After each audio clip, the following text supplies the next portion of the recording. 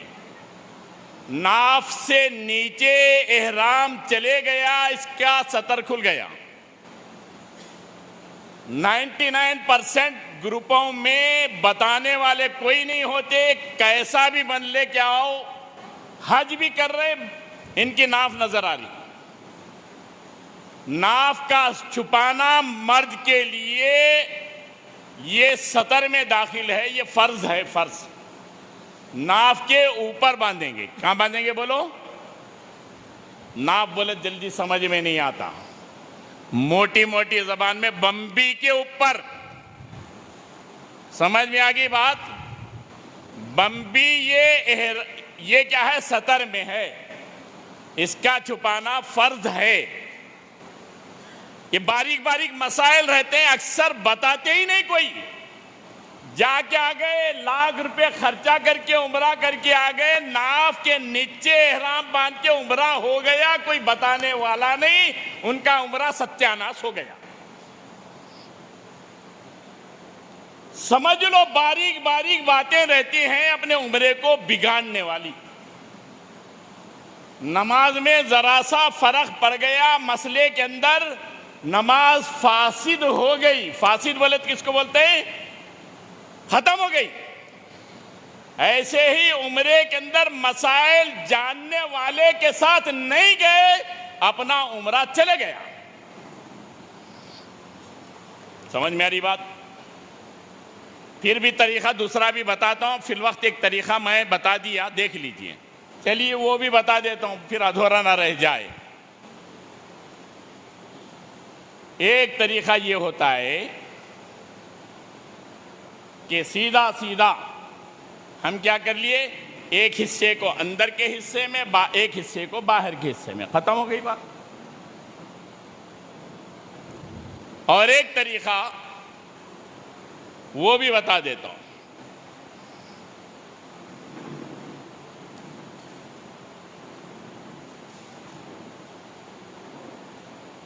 یہ دو کنارے ہیں، یہ دو کناروں کو پو میٹر کے برابر یہ سامنے ملا لیں. دکھ رہا ہے آپ کو؟ یہ ڈبل ہو گیا، دکھ رہا ہے؟ ایک حصہ اندر، ایک حصہ اوپر، ختم. آپ کا احرام بند گیا. اس کے علاوہ یہاں پر جو بتائے رہے ہیں، ایئرپورٹ پہ ہم ساتھ میں رہیں گے، آپ کو ساتھ میں احرام باندھنے لگائیں گے. ہم رہیں گے انشاءاللہ، فکر کی ضرورت نہیں ہے. سمجھنے کی بات. اصل سب ایجنٹوں میں اور گروپ لے جانے والوں میں فرق یہی ہے. سب ایجنٹس سستے کی چکر دلا کے 50 جگہ کے لوگ جمع ہو کر ایک گروپ کے ساتھ جاتے ہیں. کیا بولے تو ہمارا گروپ گیا، ایئرپورٹ پہ چلے گئے، انہوں اندر انہوں باہر. اندر کیا ہو رہا؟ اکثر ہمارے ساتھ میں ایسے حیدرآباد کے کئی گروپس آتے ہیں. کیا بولتے ہیں وہ ہمارے گروپ لیڈر کہاں ہیں کہ ہمارے کو معلوم نہیں، ان کا نام معلوم نہ ان کا نمبر معلوم. بیاگ پہ نام دیکھتے ہیں، وہ بیاگ کے نام والا کوئی ان کے گروپ میں رہتا ہی نہیں. وہ بہت پریشان ہو کے جدہ ایئرپورٹ پہ گھنٹوں انتظار کرنے کے بعد وہاں پر ٹھہرنے نہیں دیتے. شرکے والے کیا کرتے، وہ بسوں میں بٹھا کے مکے کو پہنچا دیتے. وہاں جانے کے بعد بھی ان کو بلڈنگ معلوم نہیں، گروپ معلوم نہیں. پھر بہت مشکل سے ان کا کسی کا کانٹیکٹ نمبر مل گیا تو ہمارے جیسوں سے ذرا فون کرو، کیونکہ ان کے پاس فون بھی نہیں رہتا سعودی کا. ہم فون کرے تو کہاں ہیں آپ، کدھر ہیں، ٹھیک ہے ہم آ رہے ہیں، لے کو جا رہے ہیں، یہ سب مسائل رہتے ہیں. سمجھ میں آگئی بات؟ چلیے اب ہم احرام باندھ لیے. اب یہ احرام باندھنے کے بعد اس کے اوپر یہ بیلٹ، یہ احرام کا حصہ نہیں. بیلٹ رہا تو ہمارا احرام، نہیں تو نہیں، ایسا کچھ بھی نہیں. یہ بیلٹ اس لیے باندھا جاتا ہے کہ ہم جو احرام کی چادر باندھے ہیں اس کی مضبوطی کے لیے، اس کے ٹکاؤ کے لیے اوپر سے ایک بیلٹ باندھتے ہیں. کیا کرتے ہیں بولو؟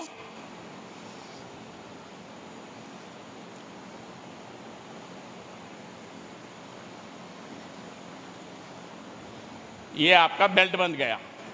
یہ خالی اس طرح سے باندھنے سے کافی نہیں، اس کے اندر آپ کی رقم رہتی. کیا رہتی بولو؟ کچھ پیسے، کچھ موبائل، سب چیزیں رہتے ہیں.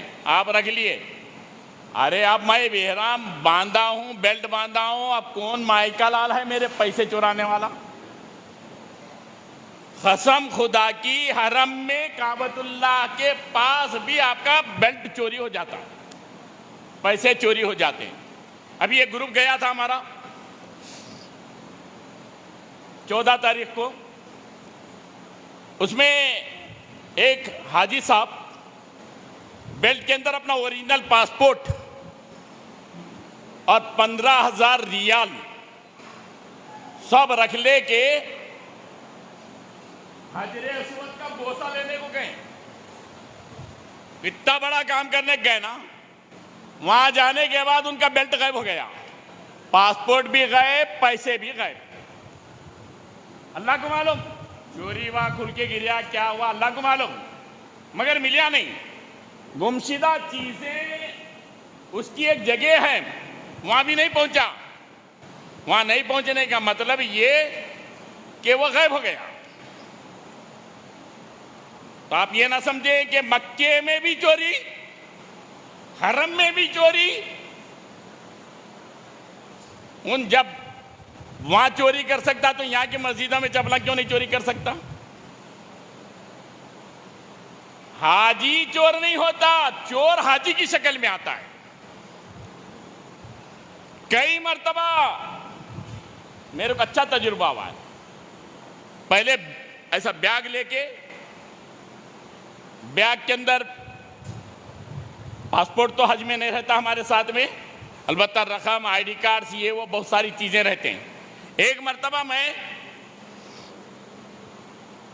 بیگ میں جو ہے نا سب چیزاں رکھ لے کے حرم کے باتھ روم میں چلے گیا ضرورت کے لیے. حرم کے باتھ روم میں چلے گیا ضرورت کے لیے. باتھ روم میں جانے کے بعد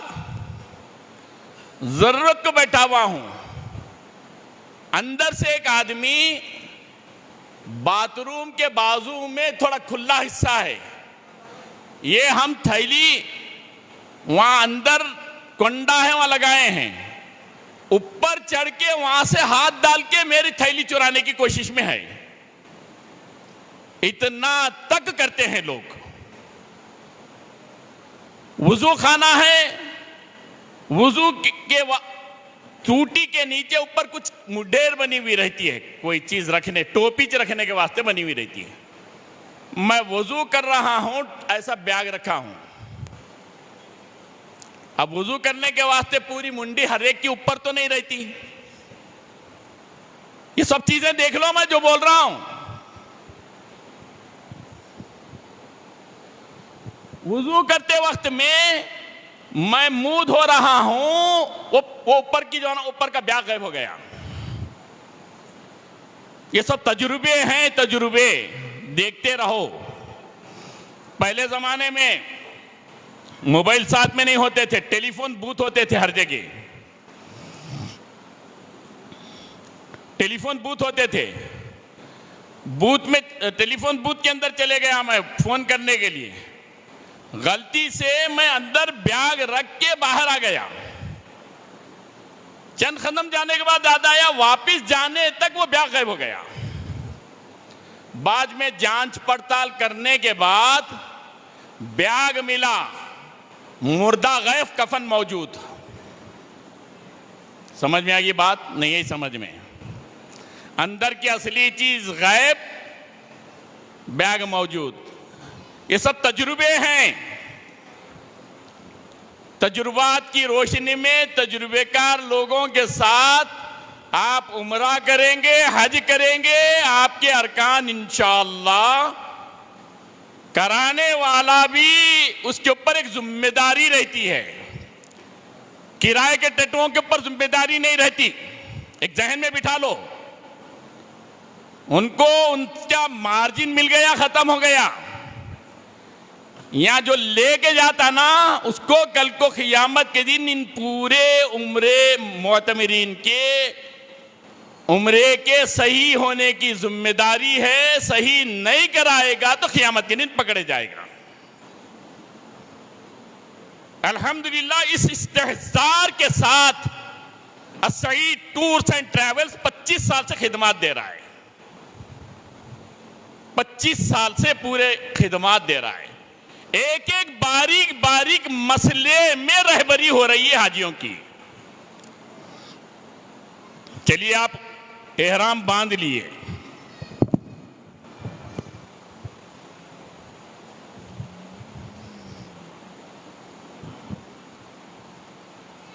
یہ چادر ڈال لیے آپ. یہ کیا کرنا ہے؟ بیلٹ کو چھپانا ہے. کیا کرنا ہے بولو؟ کھلا نہیں رکھنا ہے، چھپانا ہے. بلکہ اس کے اوپر زپ بھی لگانا ہے. کیا کرنا ہے بولو؟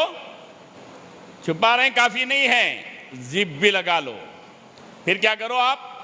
یہ اوپر سے چھپا لو. یہ احرام باندھ لیا آپ. ابھی آپ کیا کرنا ہے؟ 2 رکعت نماز پڑھنا ہے وہاں پر ایئرپورٹ پہ. عارضی مسجد ہے، 2 رکعت نماز پڑھ لیے. کئی کی نماز پڑھنا ہے؟ احرام کی 2 رکعت نفل نماز ہے جو مسنون ہے. کیا ہے بولو؟ احرام کی 2 رکعت نفل نماز ہے جو مسنون ہے، وہ پڑھ لیے. پہلی رکعت کے اندر سورہ فاتحہ کے بعد سورہ کافرون قل یا ایہا الکافرون لا اعبد ما تعبدون ولا انتم عابدون ما اعبد، یہ پوری سورت پڑھنا ہے. دوسری رکعت کے اندر سورہ فاتحہ کے بعد سورہ اخلاص قل هو اللہ احد اللہ الصمد لم یلد ولم یولد ولم یکن لہ کفوا احد. 8 دن موقع ہے یہ دونوں صورتیں پکی کر لیں. پوری کوشش کے باوجود یاد نہیں ہوا، اب نہیں آ رہا بول کو چھوڑنا نہیں. جون سی صورتیں یاد ہیں وہ پڑھ لیں. پڑھنا تو یہ 2 صورتیں مسنون ہیں. اگر نہیں یاد ہیں قل یا ایھا الکافرون اکثر لوگوں کو یاد نہیں رہتا. اب کیا کرنا؟ نہیں آ رہا تو جو صورتیں یاد ہیں، نعتینا چاہ رہا ہے صحیح، والعصری چاہ رہا ہے صحیح، یہ پڑھ لو. پھر ایک میں ایک صورت پڑھ لو، نماز ہو گئی. اس کے بعد بھی ایک دعا کرنا ہے. کیا دعا کرنا ہے؟ اے اللہ میں تجھ سے تیری تیری رضامندی اور جنت کا سوال کرتا ہوں، اور تجھ سے تیرے ناراضگی اور دوزخ سے پناہ مانگتا ہوں. اللہم انی اسألک رضاک والجنہ واعوذ بک من سخطک والنار. اے اللہ میں تجھ سے تیری رضا اور جنت کا سوال کرتا ہوں، اور اے اللہ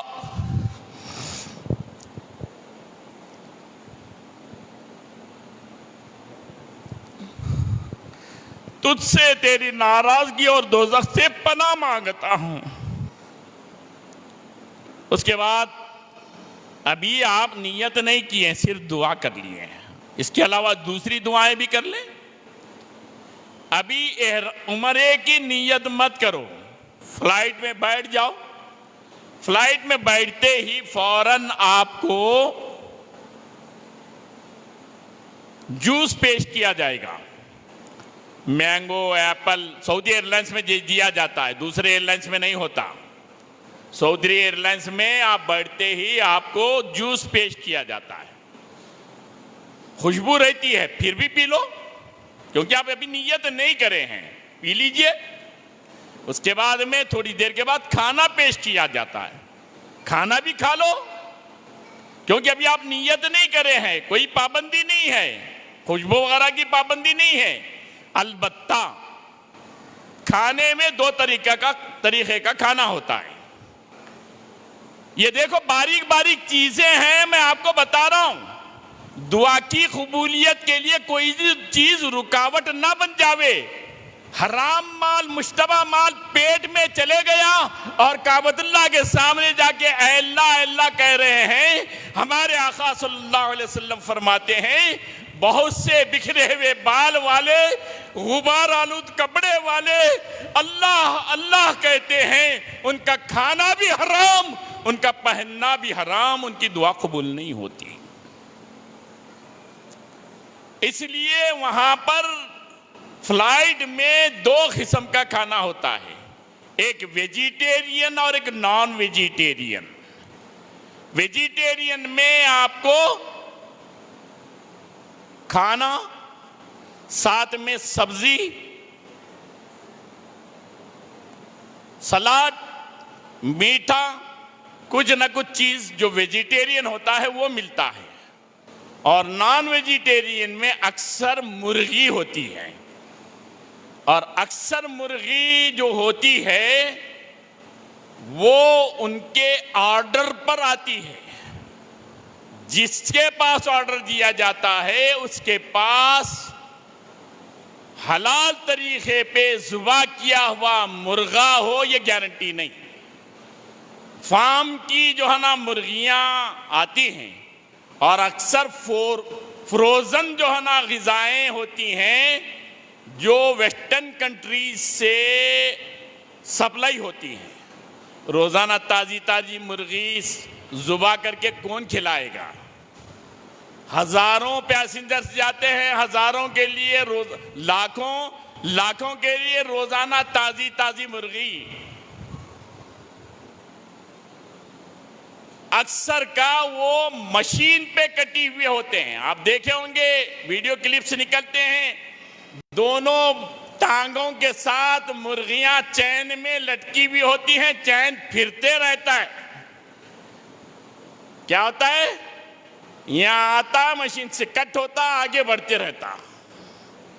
منڈی اکثر الگ ہوتی اور مشین پہ کوئی بسم اللہ اللہ اکبر پڑھنے والا ہوتا ہی نہیں. سمجھ میں آ رہی بات؟ میں کوئی فتویٰ نہیں دے رہا، جو شبہ ہے وہ بتا رہا ہوں. کتنے مرغیاں کھانا ہے گھر میں پال کے ذبح کر کے کھاؤ. وہاں کی مرغی کے سامنے کھانا حرام، تیرا پینا حرام، تیرا لباس حرام. ہاں اس لیے بھائی مرغی میں کبھی بھی فلائٹ میں انہوں پوچھتے ہیں آپ کو، ایئر ہوسٹس آگے پوچھتی ہے ویجیٹیرین نان ویجیٹیرین، آپ کیا بولیں؟ ویجیٹیرین، ویج چاہیے. اب پورے فلائٹ میں 335 سیٹاں، 450 سیٹاں رہتے ہیں، پورے کے پورے ویجیٹیرین منگے تو وہاں رہیں گا کہاں سے اسٹاک؟ اب اس کے لیے بعض مرتبہ اسٹاک ویجیٹیرین کا ختم ہو جاتا، بولتے نہیں ہے یہی ہے، لے لو. مرغی کو الگ کرو، اس کے مسالے کو الگ کرو، خالی وہی کھا لو. آسان ہے مشکل ہے؟ کیا بات نئے فتوے دے رہے ہیں اسٹیج پر ٹھہر کو؟ اگر صحیح چاہتے ہیں ہمارا حج اور عمرہ تو جو کچھ انشاءاللہ ہماری دعائیں رد نہیں ہوگی. قسم خدا کی گزشتہ حج میں حاجوں کو دینی قیام میں اس کی بار ترغیب کی گئی اور حاجیاں نے کھلے ہاتھوں سے اللہ کی مددیں دیکھے جاتے مانگے اللہ دینے رہا، مانگے دیتا رہا. ادعونی استجب لکم، اے میرے بندو مجھ سے مانگو میں عطا کروں. وہ دینے میں کمی نہیں کرتا، ہم مانگنے میں کمی کرتے ہیں، مانگنے میں بہت ساری چیزیں رکاوٹیں آ جاتی ہیں. اس لیے ہم یہ طے کر لیں گے انشاءاللہ، ٹھیک ہے؟ اس کے بعد ہمیں